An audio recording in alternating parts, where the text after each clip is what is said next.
Welcome to my view from the piano bench, except I'm in a motel room. More on that in a minute.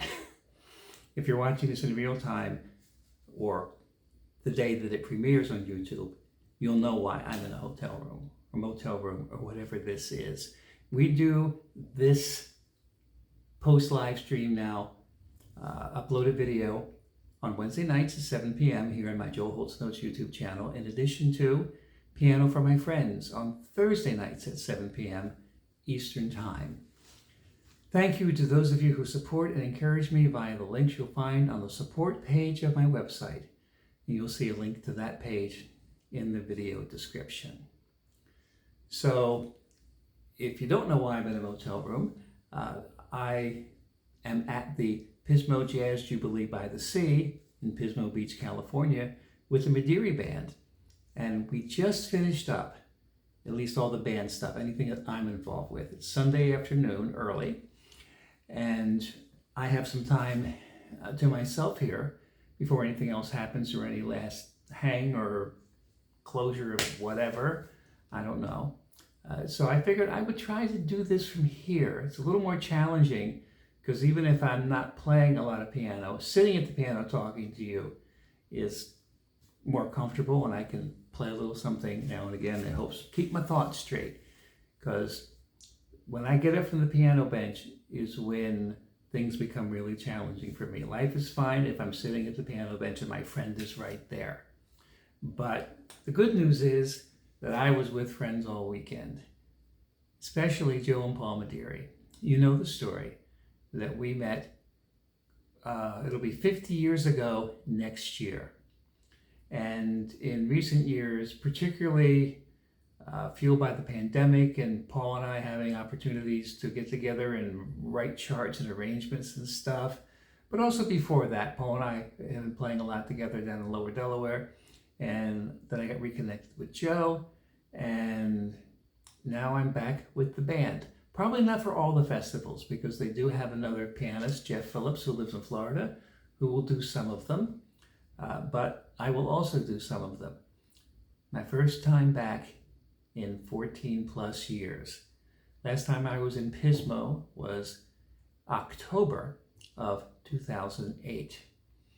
And now it's January of 2023. Interesting that they moved their festival from October to January, which is actually good for Joe and Paul, especially Joe, because October, Paul too, October's a difficult month. Paul teaches privately, but he also does some school teaching. But Joe Madeira works for an instrument repair and rental service that services all of the public schools in his area of South Jersey, and he's the road rep.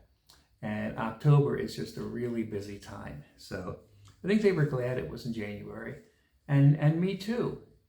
They've had the rains out here, but it hasn't gotten in our way, and we didn't get it as bad as we thought we might. So I want to mention in the video description, there is a link not just to the support page of my website, but to the live stream that happened yesterday afternoon at this festival. The live stream came from the biggest venue, so it was a nice crowd. We didn't know, at least I didn't, that there was going to be a live stream until we saw the schedule and we saw a little asterisk and it said live stream there. And that was cool. We had a good set. And it's nice to be able to plan for the set that's going to be archived forever. And what I've done is I've taken the live stream video, because it is available now to watch on archive because it happened live yesterday, Saturday, and I cued it to begin when our band set starts.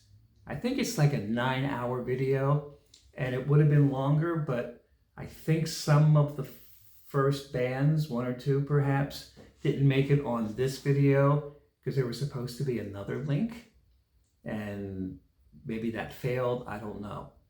So I know I shared a link on my Facebook page that turned out not to be accurate. But now, if you want to see, not live, but you want to see the archive, you can. And I'm probably going to be referencing it here. because that's will be a touch point to music. I'll say, well, in this particular tune, where we did this and this and that, and you can look and find it on the live stream. And that was a fun set. If you have not encountered the Mediri Brothers Band, in this case, the Septet, 7 members, which is a large band for them for the festivals, it's really fun. It's really fun. Watch it if you can. So we're at the Pismo Jazz Jubilee by the Sea. And the best way I can say it is take the word jazz loosely and broadly. We're talking about, classic music. I don't want to say traditional jazz because that's equated with what we used to call Dixieland. I like to say classic jazz. And that's where Joe and Paul wind up. Swing era primarily. And of course, that's where my biggest comfort zone is as well. And all the bands are coming from kind of different places. Zydeco-esque, brass band stuff. And if you watch the video, you'll see lots of entertaining stuff. But what you're going to get with the Mediri Band is just, it's the thing. It's the thing. And really nobody delivers it like Joe Mediri and his brother Paul. And the Mediri brothers, starting in the early 2000s, began to be featured on these festivals. There were a lot more of them in 2000 than there are now. And people loved them. And they have a strong following, even though they really don't promote themselves much anymore, and they don't seek out opportunities. They don't play as much. They're very busy in other parts of their lives. But wherever they go, there's still lots of enthusiasm and people come. And it's really, really cool. It's really cool for me to be back in the scene. Last time I did a festival was 14 years ago. And the thing that struck me right away coming here was, nothing's really changed. It's the same guys. I mean, guys have been with them forever. The only new guy was the bass player. New guy to me was the bass player, Steve Fakal. Steve lives in Minnesota, I think? Now I don't remember what he told me. And all I've seen is pictures of him on Facebook. But he's been playing these festivals, these West Coast festivals with the Mediris for several years now. And it was a really fun rhythm section. Now, what happens in these festivals is typically the game that the musicians play, and I didn't play it this year. And I didn't have the choice to play it. It was fine with me because I'm like new, and I'm the old guy, but I'm the new guy, a paradox, perfect for me. But the game that's played is that you get on as many sets as you can, because after a certain base pay level, then you're going to make more money the more sets you play. And so you have cross-pollination with bands, or people want to have a set and this person joins them and they work it out with the festival. And so everyone else in the band, because everybody knows them here, has extra sets. And that's why I can sit here right now on Sunday afternoon. And I figure if I can just stay awake and think straight well enough, this is the best time for me to record this video, because I'm away from home for 5 days, and of course that crunches everything up. So I want to talk about the festival experience. I know I'm going all over the place. I mentioned the extra sets. So we finished up our set, and then Pat and Jim had a set after us with a local vocalist that featured musicians from different bands. And then Joe and Paul Mediri have a set, the last set of the festival. There's 5 venues, so not everybody will see them. It depends what venue they go to. But the last set across all venues of the festival with Jeff and Ann Barnhart. Jeff is a pianist who has been really, really big on this circuit for a long time.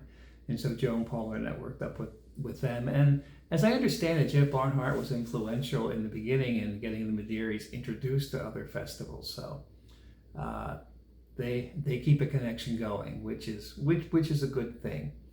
But since I'm the new guy, I wasn't scheduled on any additional sets, which is fine with me.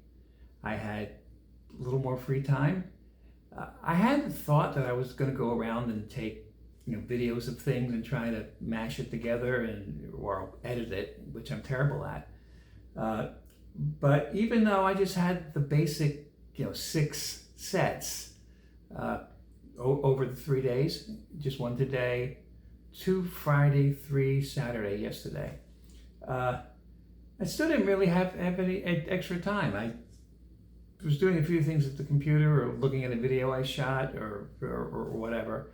But it's like I get to now, Sunday afternoons, like, wow, I didn't do anything like I thought I was. So that's why I'm talking to you here. And I have to remember to put the live stream link in the video description so you can watch it, and I'll be talking with about this. All right, so when I did the festival circuit for 3 years with the Mediri Brothers, from 2006 to 2008, I was in a different frame of mind at the time. And when I joined the band, because I've been in and out of the Mediri band for ever, over those 50 years, I've had stints I played with them and stints where I hadn't seen them for years, and stints where I played with them again. And we're back, the pendulum's back to that, and I really don't think the pendulum's going to move. I think it's there now, the needle's pinned. I'm not going to be the only pianist who does festivals with them, because they have Jeff Phillips. He lives in Florida, and he's still going to be doing some, but I'm going to be doing some, and it's going to be so much fun. And in the past, when I was invited to be back in the band and I took the opportunity, I remember Paul telling me, we want you to promote yourself in the band, go ahead and do it. Or from within the band. Just like try to make some inroads for myself outside the band since I'm there. That was a bad idea. And that, combined with other things, didn't really make the situation work. And one of the things that I'm doing differently this time, and I'm in a different place, is I'm deliberately being more involved in the social aspect among the musicians.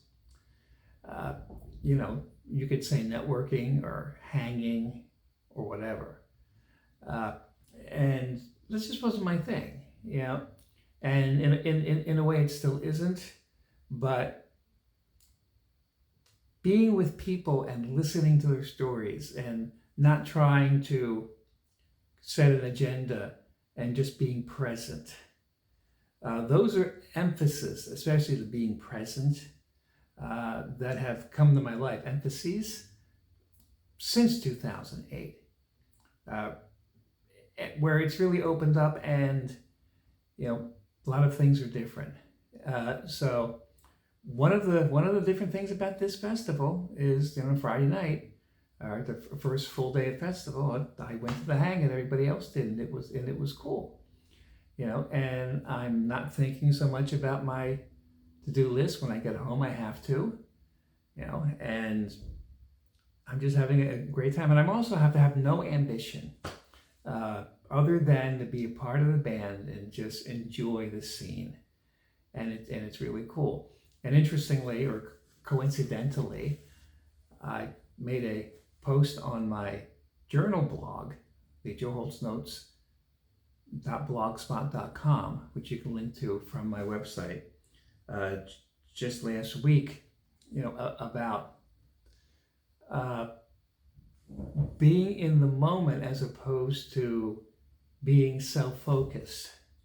And that's really become a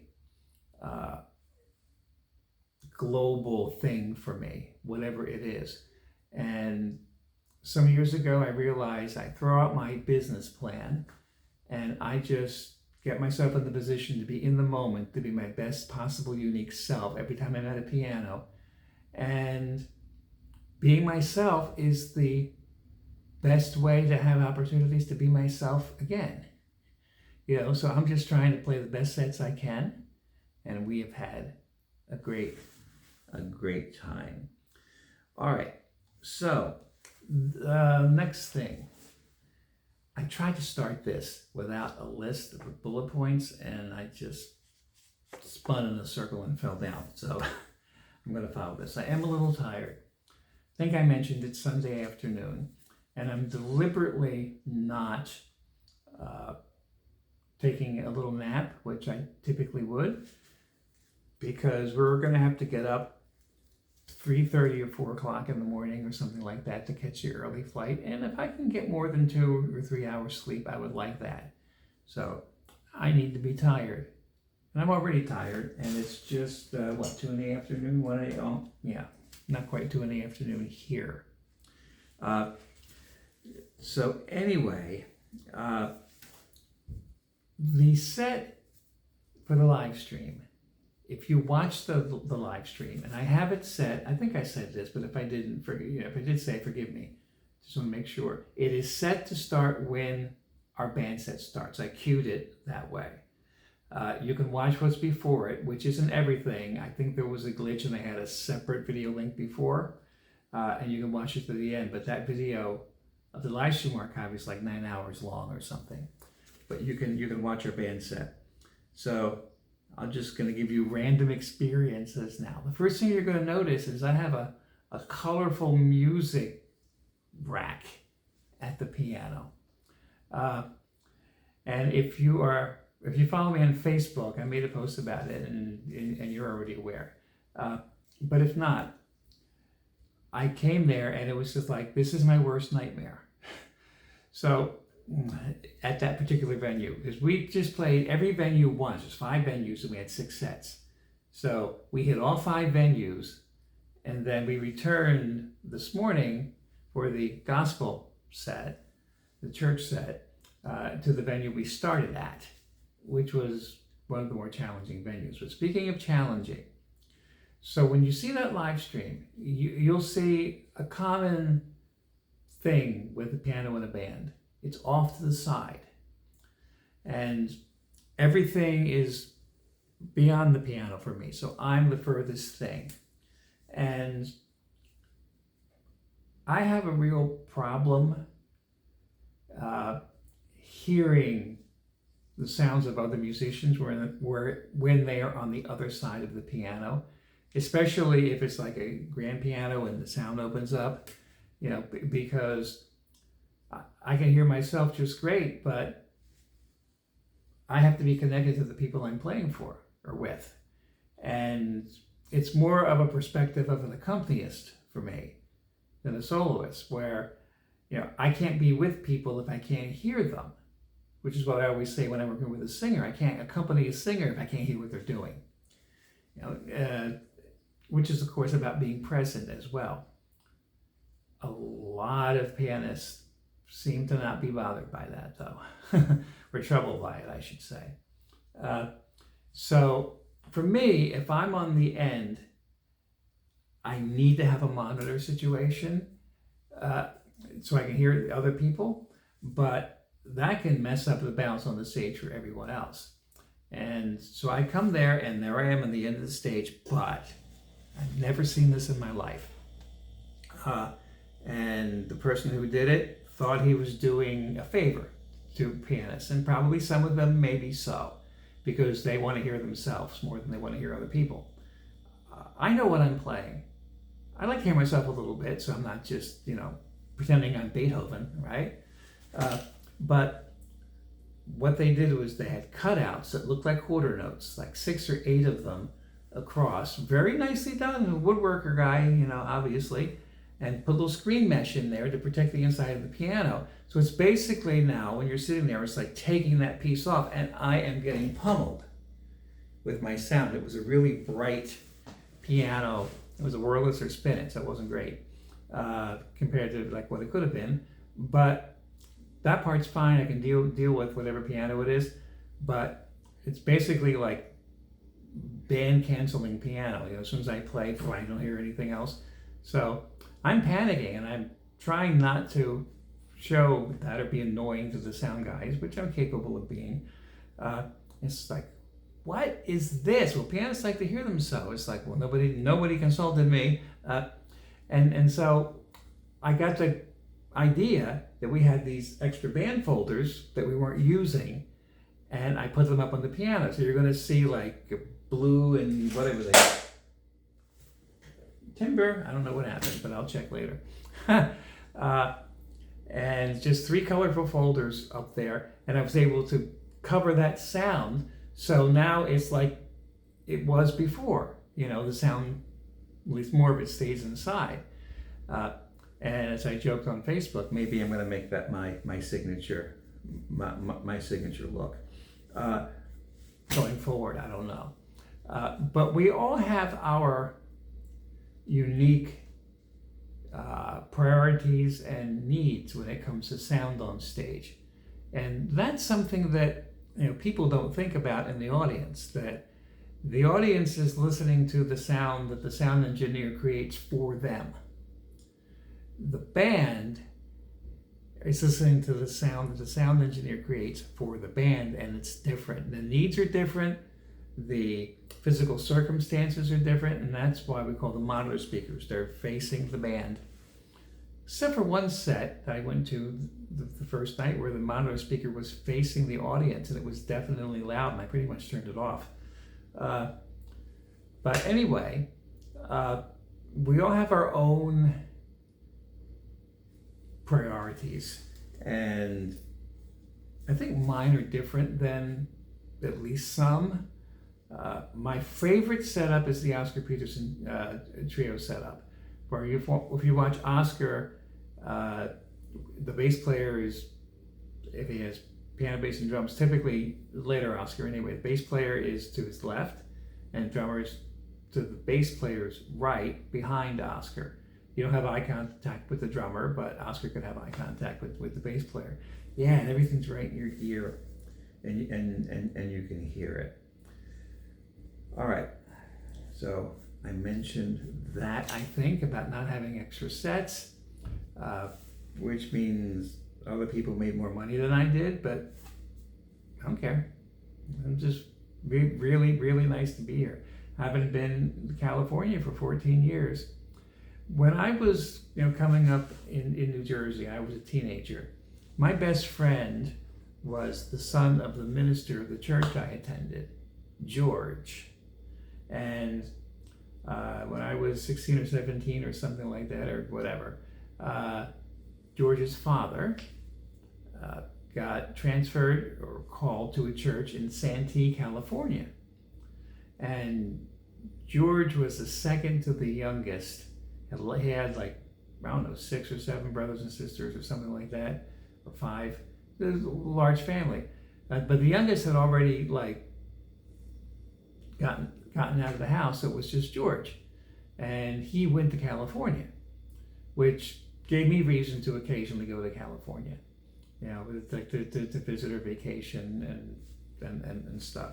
So I've been out to Southern California a few times before I started doing the festivals, and it's cool. It's different, man. It's different, but it felt familiar to come back, just like it felt familiar to get on the airplane and have the band all around me, same guys, and to get on stage, and it's just the old rapport is still there. It's really fun, and if you watch a live stream set, you'll get a sense of how fun it is. All right, so I think I mentioned, I'm a little fuzzy about what I mentioned and what I didn't, that with some of these festivals that lean more on classic or traditional jazz and things related to it, the word jazz should be interpreted broadly. I think it's fair to say, I don't think I'll get in trouble by saying that when the Mediri brothers are at a festival like this, they're among, if not the best representatives of jazz in the sense we would understand, jazz, taking solos and going deep with it and trading and being, all of that, musician stuff. Because there are lots of ways to approach being a band and playing for a crowd. Or I can put it another way, and this is understood, that the Madeira band operates at a musically very high level in terms of playing jazz. It's not dissing the other bands. It's just like we might have a Cajun Zydeco band or a brass band, and stuff that's not just jazz the way jazz musicians would always play it. And there's a whole bunch of 20 bands, I think. There's the Dawn and Friends. Dawn is a local vocalist to here because I'd never met her before, and she got set throughout the festival, and then she had festival musicians scheduled with her, which is, I think, what Pat Mercury and Jimmy Lawler are doing right now. They're over there doing a Dawn and Friends. Cornet Chop Suey, which is a Louis Armstrong reference. And that band's been around. I remember that band from before. When we went to breakfast on Friday morning, that band was sitting there, 6 or 7 of them on a clump at a table. And of course, Joe and Paul, they'll recognize you. Hey, they're good to see me. And, a couple of them are staring at me because I was a new guy. Until, I think the leader, Brian Casserly, figured out that, hey, you're the guy that was, it's been a while. Yeah, it's been a few years, it's been 14. Really? I had this conversation. Yeah, you had the big beard. Yeah, and I had the big gut, too. I'm smaller in different places than I was at the time. But that's a fun band. And I could just read Ivory and Gold, Jeff Barnhart and his wife Ann, flute and piano, and Joe and Paul Madeira are playing the last set of the festival after the one that's happening now with them. So that's why, I'm just to myself, and I didn't get any extra sets this time, and I'm not disappointed. And High Street Party Band, Holland Coots, Swingin' West. Yeah, Brian Holland, another pianist. I think like Jeff Barnhart, and I think it's Brian Holland, and I hadn't met him until this weekend, kind of owned this circuit in terms of a pianist. And Danny Coots is played drums with everyone. Igor the Jazz Cowboy, I remember him. Carl Sonny Leyland and Friends. And that's who our bass player, Steve McCall, was playing with. He's the one guy that I didn't meet until this weekend. He's been doing the festivals out west, most of them, in recent years. He lives in Minnesota. I think I said this. And oftentimes our sets this weekend were right after the other band he's playing with. And this guy digs in. He plays hard. And that was also pretty, hard swinging, the band he was with. And it's like, this guy just has iron chops and just has stamina, man. When you work with a bass player who doesn't play all the time, I remember back home, there was a time where I would occasionally gig with a bass player that never touches upright unless there was a gig he was playing with me, because he would play electric. And he would run out of juice after the first set. And then the rhythm would get unsteady because he just wasn't physically strong enough to keep it happening. And bass is a very physical instrument. Oh my goodness. Steve McCaw, I think, can just pound those quarter notes all day and all night. It's really, really, really fun. All right. So I ran the camera phone twice. On the first set and the last set, on the same piano, and the best piano that was going to work to do this. 2 of the pianos were decent Yamaha uprights, 2 of them were beater spinets. And of course, one of the beater spinets was our live stream set, but go figure. It was okay. I'm happy to play anything as long as the key will come up so I can press it down again. Or happy enough. And we'll know the answer to this by the time you watch this video, but I told you it's Sunday. And for my Sunday evening hymn, I'm either going to find an old video and repost it, or link to it on Facebook, or I'm going to pull something from our church/gospel set. Madeiras are known to do that on Sunday mornings at festivals. And there was some cool stuff, and I captured it from my phone. So I might post a couple of videos, but watch the live stream and you'll get a sense of all that.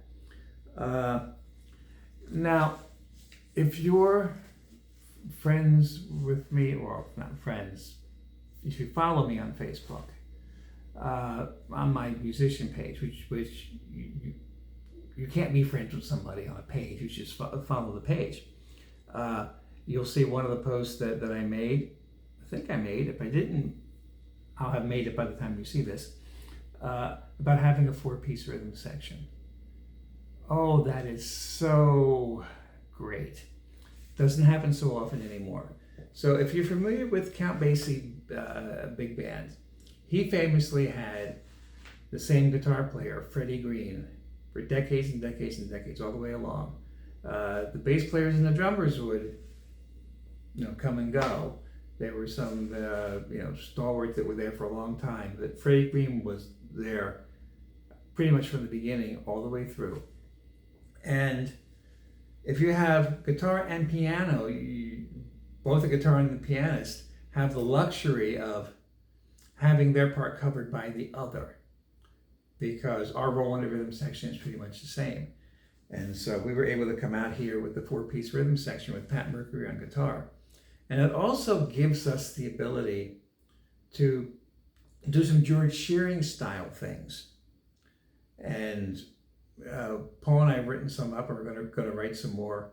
And you'll see, if you watch the live stream set, Dancing on the Ceiling, and I think it's like the 3rd chorus through, it really sounds good.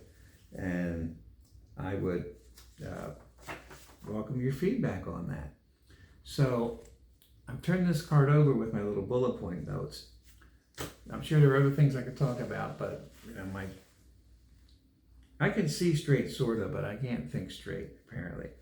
But I did write down the tunes, because we might see if we can post one by itself. So I'm going to talk through the live stream set. It's Wonderful was the first tune. So what the pattern is with Joe is the first tune's a nice swinging tune. Nobody takes a really long solo, except possibly Joe. And when that happens, everybody solos first, and then Joe just takes chorus after chorus and just brings the house down, because he's virtuosic, right? And it is about him. It's about Paul too, the band, but Joe becomes the focal point, and so does Paul. But Joe is like, the spotlight can get bigger on Joe, and he'll stand in it for a long time, and so will Paul. They're both great musicians and great people. But the first tune, everybody solos around, so everybody sort of gets introduced. Now, I will admit this here. On that particular set, oh my goodness. I tell people when I remember to say it ahead of time, otherwise I say it later, that I'm allowed one good brain fart per gig. I'm just going to have them, occasionally. Well, oh my goodness, I had 3 major brain farts in that set, which I think are mostly covered up. Like I'm soloing in a tune, and then I'm on a different line, and I got disconnected from what the band was doing, and it just basically probably sounds like out jazz, and then like I can see somebody looking over me, what are you doing? And then I go, oh, I'm supposed to be here. But the good side of that is that when things like that happen, I can come out of that and be kind of not caring anymore. And that's the position you want to be in, to not care, right?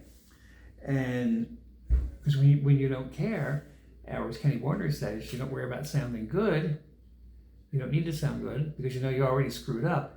That's when you can go deep. So I had fun that last set, but I'll tell you, the first couple tunes, I had a hard time, just I was there, but opening the space, which I feel good about for the festival for the most part. But yeah, really good. But first two tunes in the live stream, and I'm gonna suspect you don't notice. But then the third tune was a feature for me. We don't know what the tunes are going to be because Joe's in the moment with all that, so he won't call a tune until he starts announcing it. And then if we have to pull a chart, we have to figure out how to find it and all that. So it's a tune called "Holt Who Goes There" that Paul wrote, and that's when I woke up in that set, and that was fun. And then "Let's Go," which is a fun up-tempo thing. And then "Dancing on the Ceiling," which is the shearing thing that we were talking about, or I had mentioned to you. Really, really pretty. And then something I can't even pronounce, lapis lazuli or something, that Paul brought. It's a unique arrangement, and I think you enjoy it.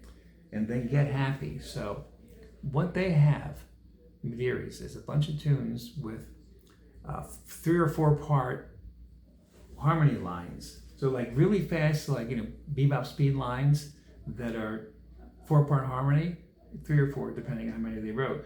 And I had to work them up, and it's not something at that tempo I can sight read, and they're not always intuitively there, just because of the unique harmonic considerations.